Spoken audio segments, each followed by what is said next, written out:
ఎప్పుడైతే జగన్మోహన్ రెడ్డి గారి పర్యటన ఖరారైందో నిన్న రాత్రి 11:12 గంటలకి మా అధ్యక్షుడు జిల్లా అధ్యక్షుడు పేర్నాని గారికి అలాగే నాకు కూడా రాత్రి 12 గంటలకి ఇంటికి వచ్చి లేపి నోటీసులు ఇచ్చారు. అంటే వీళ్ళు ఎంత భయపడతా ఉన్నారంటే ఇప్పుడు జగన్మోహన్ రెడ్డి గారి భయం ఆయన అంటే ఎందుకు అంటే భయం అనేది ఈ ప్రాంతంలో ఇప్పటికి ఒక 30,000 ఎకరాలు ఉంది. ఇది గూడూరు మండలంలో ఈ 30,000 ఎకరాల్లో దాదాపుగా 3 హెక్టార్లు అంటే 7,000 చిల్లర ఎకరాలు నేల కొరిగింది పంట ఈ తుఫాను వల్ల.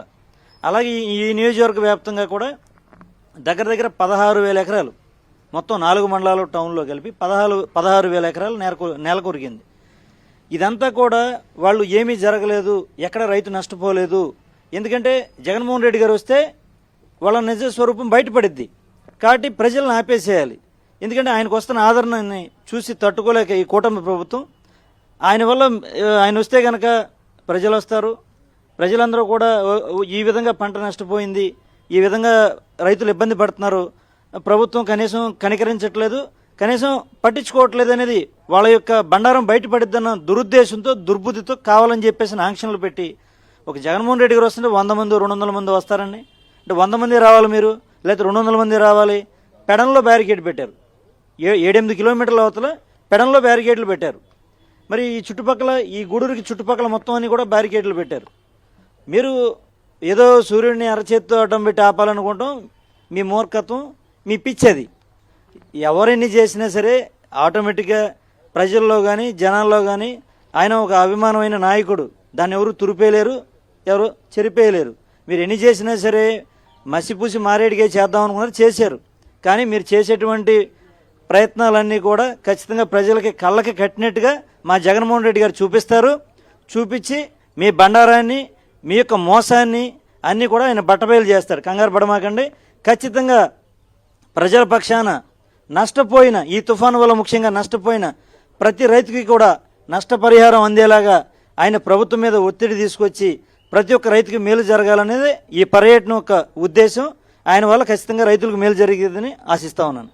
ఖచ్చితంగా ఆ రైతులో జరుగుతున్నటువంటి నష్టాన్ని, రైతుల కష్టాన్ని తెలియజేస్తారనే ఉద్దేశంతో ఈ పర్యటనకి ఆంక్షలు విధిస్తున్నారని చెప్తాను. మనతో పాటు మచిలీపట్నం ఆ సమన్వయకర్త పేరుని కిట్టున్నారు, ఆయనతో మాట్లాడుతూ ఇవాళ ఈ ప్రాంతం ఈ జిల్లాలోని ఈ తుఫాను వల్ల ఈ జిల్లాలోనే అత్యధికంగా నష్టం వాటిల్లింది, రైతుల పరిస్థితి ఎలా ఉంది, కానీ ఈ జిల్లాకి ఇప్పుడు జగన్మోహన్ రెడ్డి గారు వస్తే దాన్ని పర్యటన అడ్డుకోవడానికి నిన్న రాత్రి నుండి నోటీసులు ఇస్తా ఉన్నారు.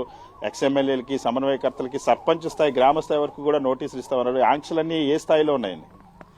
రైతుల దుస్థితి ఎట్లా ఉందంటే అండి, వాళ్ళ గోడు వినడానికి ప్రభుత్వం నుంచి ఎవరు రారు. ఒక ఆయన ఎక్స్సీఎం గారు రైతుల పట్ల ఎంతో అంటే వాళ్ళ మంచి కోసం నడుచుకున్న ఒక ప్రభుత్వాన్ని నడిపిన వ్యక్తి ఈరోజు వీళ్ళ కష్టాలు తెలుసుకోవడానికి వస్తుంటే ఆయన కూడా కలవనివ్వకుండా ఆంక్షలు పెట్టే పరిస్థితి. మొదటి నుంచి రైతు నీళ్ళు ఎట్ట ఇబ్బంది పెడుతున్నారంటే మొదట అడ్మినిస్ట్రేషన్ లోపంతో నీళ్లు అందించని పరిస్థితి, ఆ తర్వాత యూరియా కట్టలు అందక బ్లాక్లో యూరియా కట్టలు డబల్ రేటు, త్రిబుల్ రేటు కొనుక్కున్న పరిస్థితి, ఆ తర్వాత ఈ తుఫాన్ వచ్చి నష్టపోతే ఇంతవరకు సోషల్ ఆడిట్ అనేది జరగలేదండి. మామూలుగా సోషల్ ఆడిట్ అంటే ఏం జరుగుతుందంటే జనరల్గా అగ్రికల్చర్ అసిస్టెంట్లు అనేవాళ్ళు లోకల్లో ఉన్నవాళ్ళు అందరూ పొలాల వెనకాల తిరిగి ఎంత నష్టపోయింది, పొలంలో ఎంతెంత నష్టం జరిగింది అనేది చూస్తారు. వీళ్ళు ఎట్లా ఉందంటే అరకొరగా అన్నీ రాసేసాం లేదు అని ఒక క్లారిటీ లేకుండా, అలాగే నుంచున్న పంటనేమో ఇది ఆకుపచ్చగా ఉంది కాబట్టి దీనికి ఏం ఇబ్బంది లేదని వీళ్ళే అసలు రాకుండానే చెప్పేయడం. జనరల్గా మీకు ఎగ్జాంపుల్గా చెప్తున్నాను, అంటే రైతులుగా ఉండేవాళ్ళకి అందరికీ అర్థం అవుద్ది. ఎక్కడైతే మీకు కిందంతా మునిగిపోద్దో అది ఆ కనెక్షన్ కట్ అయితే పాలు పోసుకోవడానికి కూడా ఉండదు, అంటే గింజ అనేది తయారవదండి. సో దాన్ని కూడా వీళ్ళు అదేమీ అవ్వలేదు, నుంచుంది కాబట్టి మేము రాయము అని చెప్పే పరిస్థితి.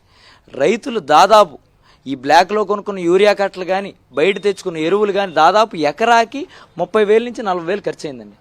ఒకప్పుడు ప్రభుత్వంలో అయితే జగన్మోహన్ రెడ్డి గారు ఇన్సూరెన్స్ సమస్యలు ఏముండే కాదు, ప్రభుత్వం నుంచే ఇన్సూరెన్స్ కట్టేవాళ్ళు. కానీ ఇప్పుడు 850 రూపాయలు ఎకరానికి కట్టమని రైతుల పేక మీద కత్తి పెట్టారు. దాని మీద కూడా క్లారిటీ లేని పరిస్థితి.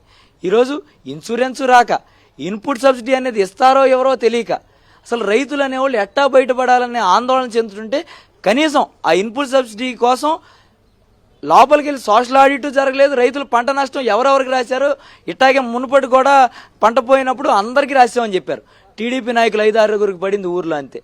ఈరోజు రైతులు ఏమనుకుంటున్నారంటే జగన్మోహన్ రెడ్డి గారు వచ్చినప్పుడైనా వ్యక్తపరిస్తే, ఆయన పోరాడితే కనీసం మాకు ఎంతో కొంత మేము బయటపడతామనే ఆలోచనలో వాళ్ళు ఉంటే, ఈరోజు తెలుగుదేశం నాయకులు ఇల్లు తిరిగి ఈరోజు జగన్మోహన్ రెడ్డి గారికి మీరు కష్టాలు కానీ చెప్పుకుంటే రేపు మీకు పథకాలు ఆపేస్తాం, లేదా రేపు ఇబ్బందులకు గురి చేస్తాం, కేసులు పెట్టిస్తామని భయపెట్టే పరిస్థితి.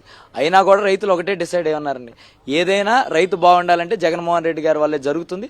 కాబట్టి మా కష్టాన్ని చెప్పుకునేటప్పుడు కేసులు కడతారా, మమ్మల్ని ఇబ్బంది పెడతారా, మమ్మల్ని లాఠీలతో కొడతారా, ఇంకేమన్నా చేస్తారా, అయినా కూడా జగన్మోహన్ రెడ్డి గారి దగ్గరికి వెళ్ళి మా కష్టాలు చెప్పుకుంటాం అనే విధంగా రైతులు ఉన్నారు.